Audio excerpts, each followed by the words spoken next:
할렐루야. 오늘은 성탄절입니다. 우리 함께 인사를 나눌까요? 메리 크리스마스.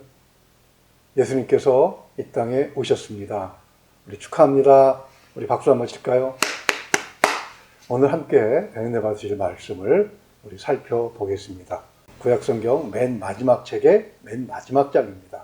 말라기 4장 1절에서 6절까지를 우리 한 목소리로 같이 읽겠습니다. 만군의 여호와가 이르노라. 보라, 용광로 불 같은 날이 이르리니 교만한 자와 악을 행하는 자는 다 지푸라기 같을 것이라.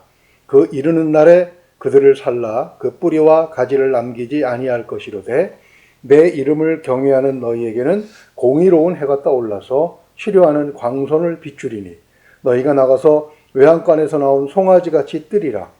또 너희가 악인을 밟을 것이니 그들이 내가 정한 날에 너희 발바닥 밑에 재와 같으리라. 만군의 여호와의 말이니라. 너희는 내가 호렙에서 온 이스라엘을 위하여 내 종 모세에게 명령한 법, 곧 율례와 법도를 기억하라.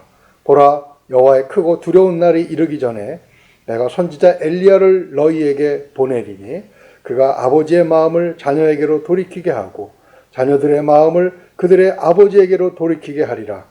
돌이키지 아니하면 두렵건대 내가 와서 저주로 그 땅을 칠까 하노라 하시니라. 아멘.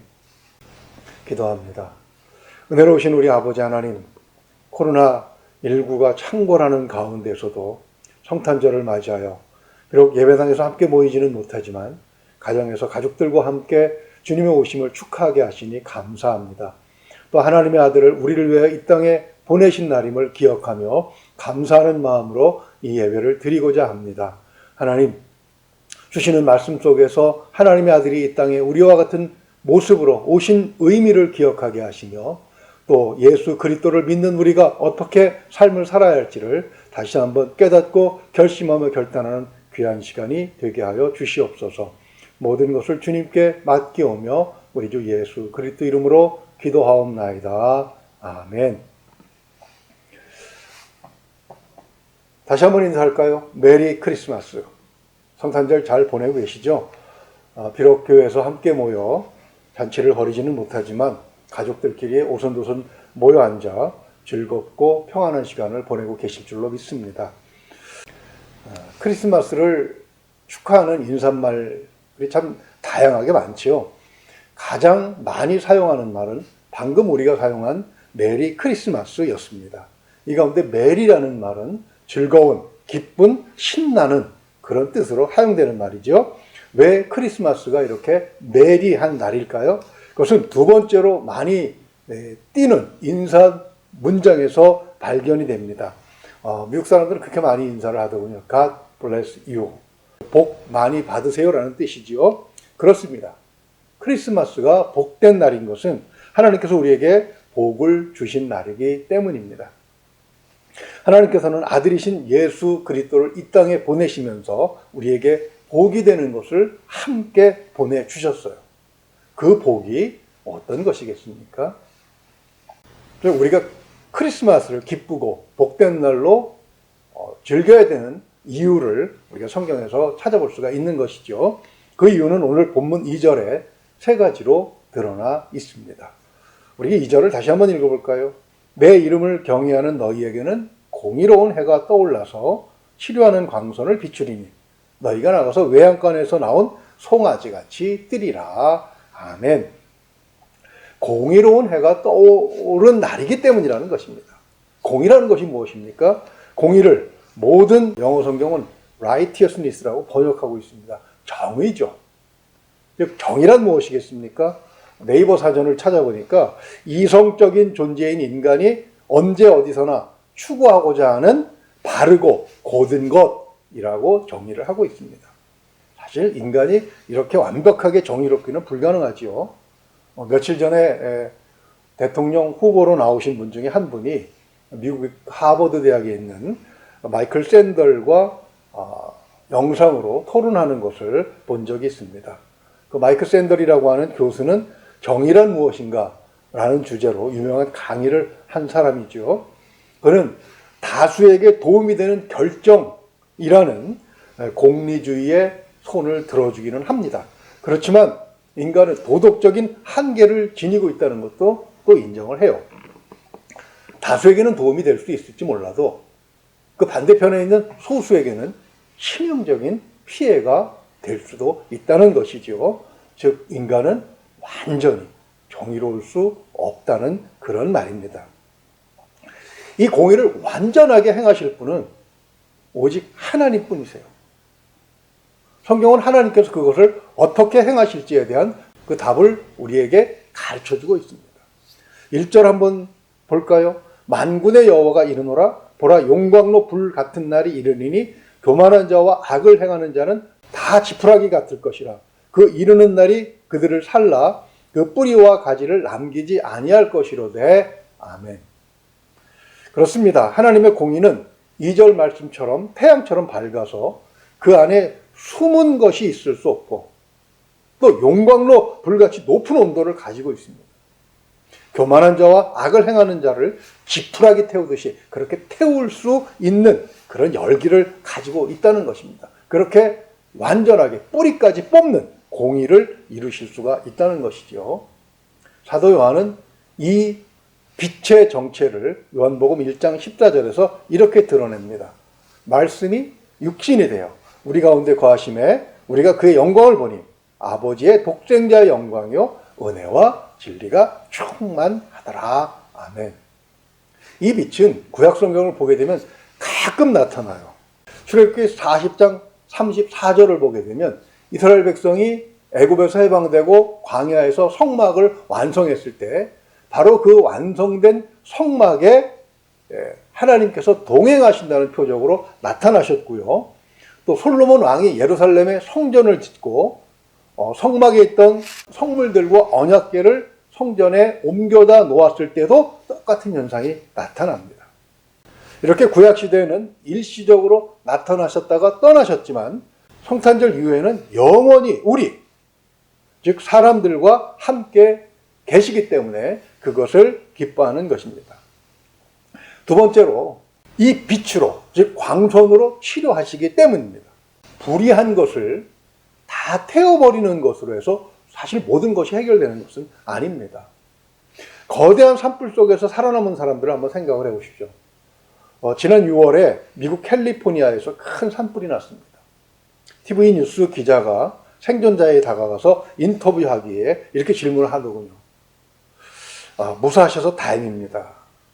그런데 그 생존자는 그런 인사를 받고도 그렇게 기뻐하는 표정이 아니더군요.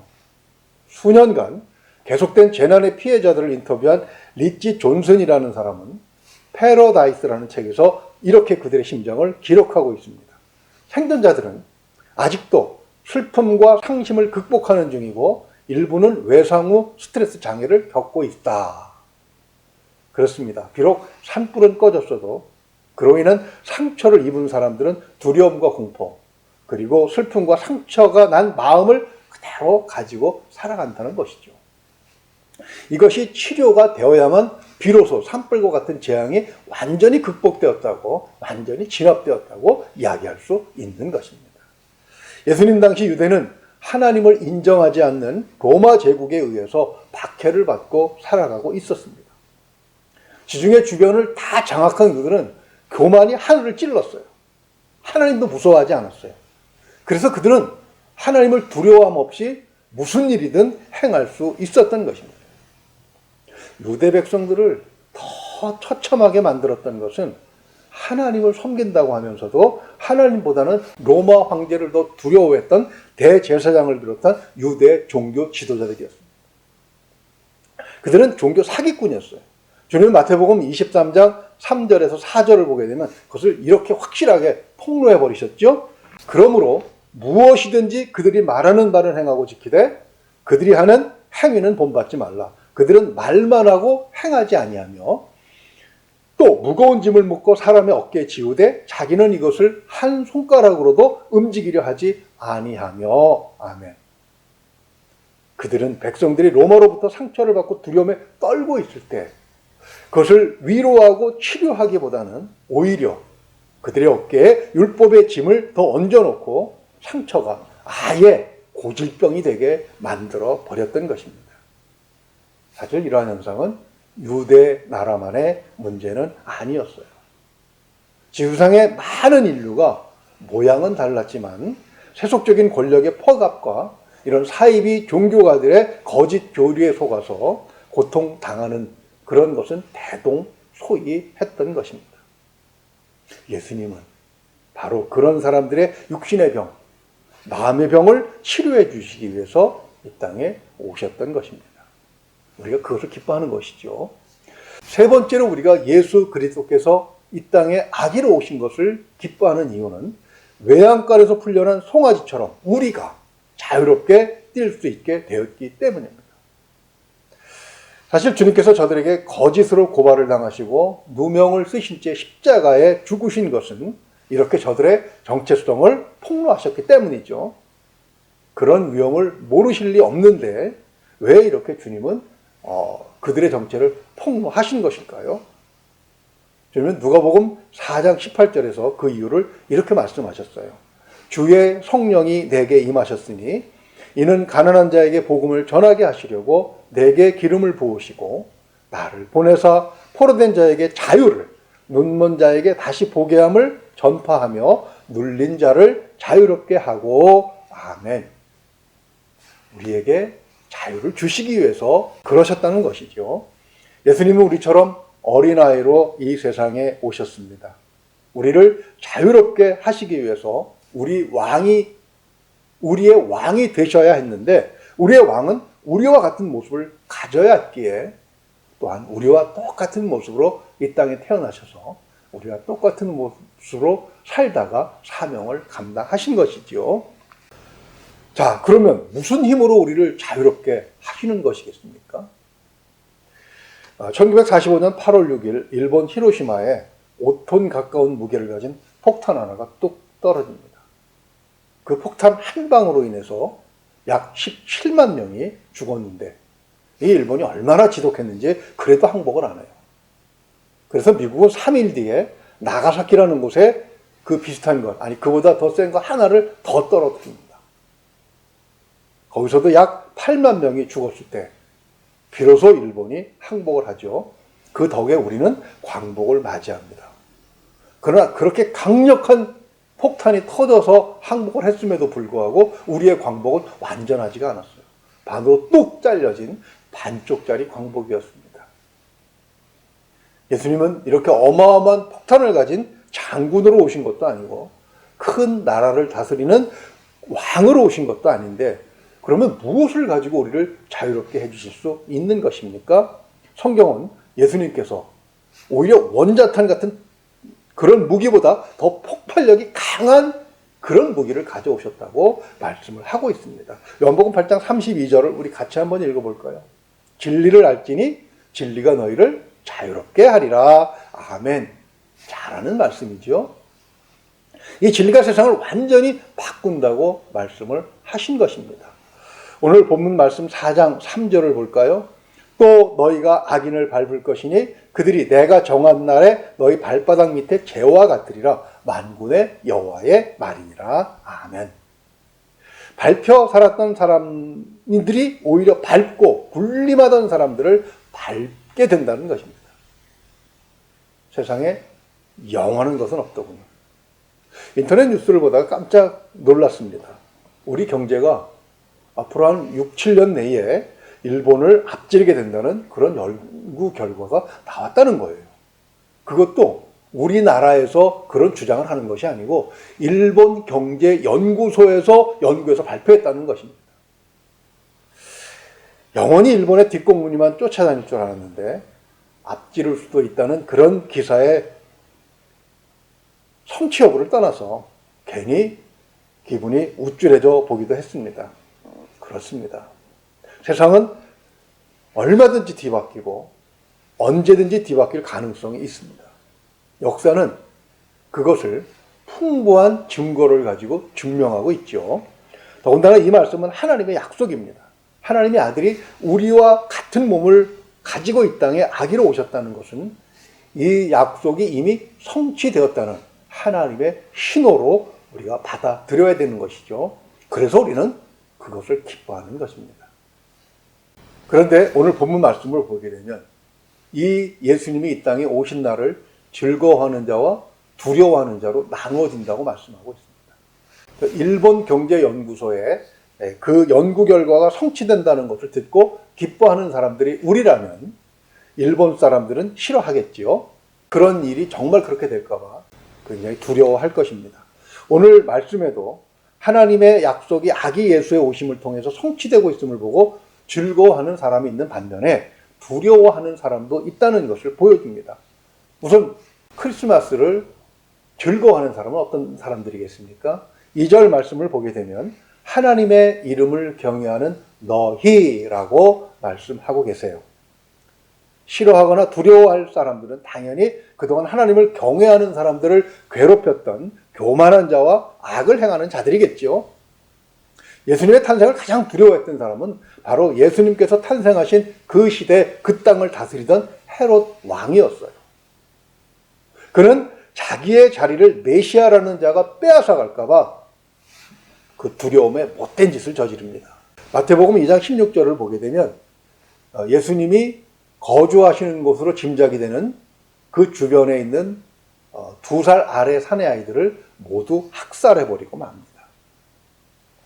지금도 이처럼 성탄절이 즐거운 것이 아니라 두려워하는 사람들은 세계 어디에나 있습니다. 우선 가까운 북한의 김정은 정권이 그렇고요. 중국 공산당도 그 대표적인 집단입니다. 교회는 아기 예수처럼 총이나 대포를 가지고 있지도 않아요. 원자탄도 없습니다. 그런데 왜 그렇게 두려워하는 것이겠습니까?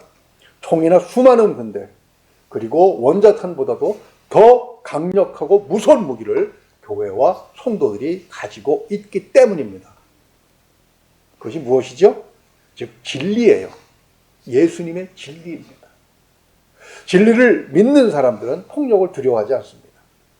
진리를 따르는 사람들을 오히려 큰 권력을 가진 세상 사람들이 더 두려워하는 거예요. 그래서 교회를 못 살게 굴고 예수님을 믿는 사람들을 그렇게 괴롭히는 것입니다.